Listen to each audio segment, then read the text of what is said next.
इन दिनों social media पे बहुत तेज़ से एक बात बहुत तेज़ी से वायरल हो रहा है, जिसमें यूँ कहिए कि जैसे धर्म परिवर्तन के जो है जाल से जुड़े हुए जैसे जिस तरीके से हो रहा है, वास्तव में काफ़ी लोगों को सोचने पे मजबूर करे। क्योंकि इस गैंग में जो है एक बाबा होते हैं और एक लड़की होती है। इनका काफ़ी लंबा नेटवर्क होता है और जिस तरीके से ये जो है दुबई, सऊदी, यूएई और जैसे कई ऐसे कंट्री हैं जिसमें यूँ कहिए कि तुर्की जैसे मुस्लिम कंट्री में जहाँ पे हिंदू हैं, ये इनका गैंग यही होता था कि ये लोगों को जो है अपने जाल में फंसाते थे और फंसाने के बाद जो है उनको धर्म परिवर्तन करने के लिए प्रेरित करते थे। और उसके बाद इस नेटवर्क का जब सरगना, जिसका नाम जलाउद्दीन उर्फ छांगुर बाबा था, और उसकी भरोसेमंद राजदूत जो है नीतू उर्फ नासरीन थी, लेकिन जो महिला उसके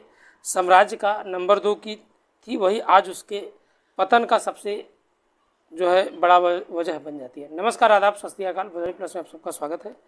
मैं आपका दोस्त अमित कुमार। आज जो हम सच्ची घटना का जिक्र करने वाले हैं, दरअसल सच्ची घटना शुरू होती है उत्तर प्रदेश के बलरामपुर से निकलकर, जहां धर्म अवतरण के जाल में जो है जुड़े दुबई, सऊदी और तुर्की तक ये फैले इस नेटवर्क का सरगना, जिसका नाम जो है जलाउद्दीन उर्फ छांगुर बाबा होता है, उनकी सबसे भरोसेमंद जो है राजदार नीतू उर्फ नसरीन थी।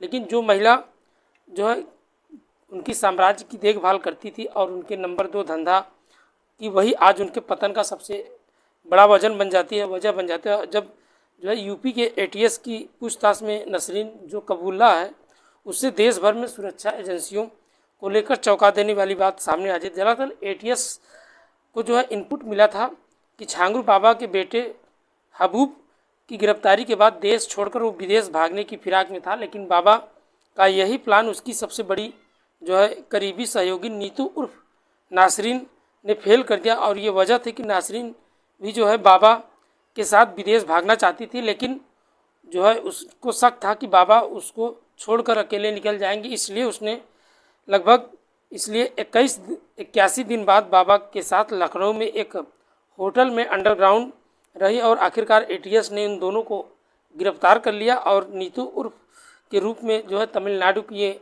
नसरीन रहने वाली थी और इसकी मुंबई में अपने माता पिता की जो है नवजीवन रोहरा के साथ पहले ही जो है बाबा की एक अनुयायी बनी, और इसलिए जो है इसका इलाज और संतान की लालच में दोनों धर्म परिवर्तन कर लेते हैं। और जो नीतू बनी जो है नसरीन और नवीन बना जो है जलाउद्दीन।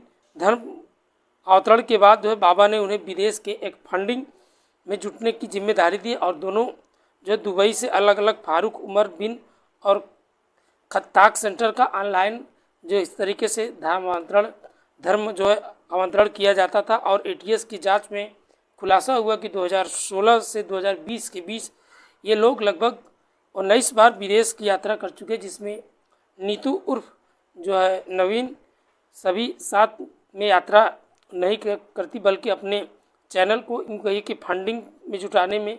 नसरीन ने पुलिस से पूछताछ में ये भी खुलासा किया कि छांगुर बाबा अपने बेटे महबूब को दुनिया का सबसे अमीर जो है इंसान बनाना चाहते थे और उसने काले धन को सफ़ेद करने की प्रॉपर्टी और एक दूसरे के बिजनेसमैन की जो है ज़मीन तैयारी कर ली थी। यहाँ तक कि बाबा चाहते थे कि फाइनेंस का जो कमान था वो अब नसरीन से लेकर महबूब को सौंप दिया जाए। इससे जो है नाराज़ होकर नसरीन ने सारे राज खोल दिया और पूछताछ में ये भी सामने आया कि बाबा ने अपने सिंडिकेट, खासतौर मुस्लिम लड़कों की एक टीम खड़ी हुई थी और जो हिंदू बनकर लड़कियों को जो है प्रेम जाल में फंसाया जाता था और फिर उनका धर्म परिवर्तन कराया जाता था, ताकि जात के आधार पर धर्म अवतरण का रेट लिस्ट भी तैयार किया जा सके।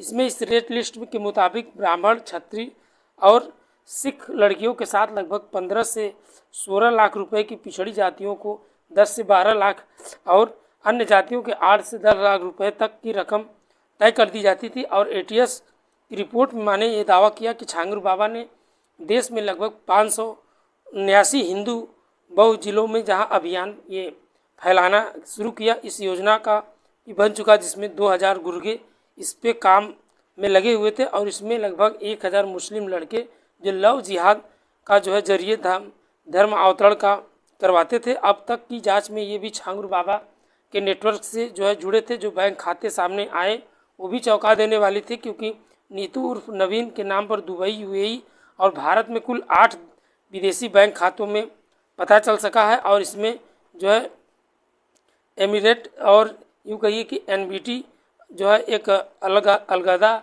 जो नास्तिक और मशक बैंक जो है फ्रेंडल बैंक और अंसारी एक्सेस जो आईसीसी होस्टेज और एनआरईओ के आदि में शामिल है, जिसमें लगभग खाते में लगभग 66 करोड़ रुपए से अधिक लेन देन की पुष्टि हुई हो चुकी है। इस मामले में अब तक ईडी की भी एंट्री हो चुकी है, जो इन बैंक खातों को फंड और जो ट्रांजैक्शनों की गहराई से जांच कर रही है।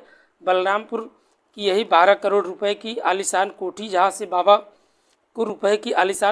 से बाबा धर्म अवतरण का पूरा नेटवर्क चलाया करते थे, अब जो है जमींदेव की जा चुकी है। और प्रशासन सरकारी ज़मीन पर जो बनी इस कोठी को ध्वस्त करने के बाद अब बाबा की फंडिंग में लगभग 8,55,00,000 रुपये की वसूली नोटिस भी थमा दिया है। और इस रकम को 15 दिन में जमा करना होगा बाबा के ऊपर।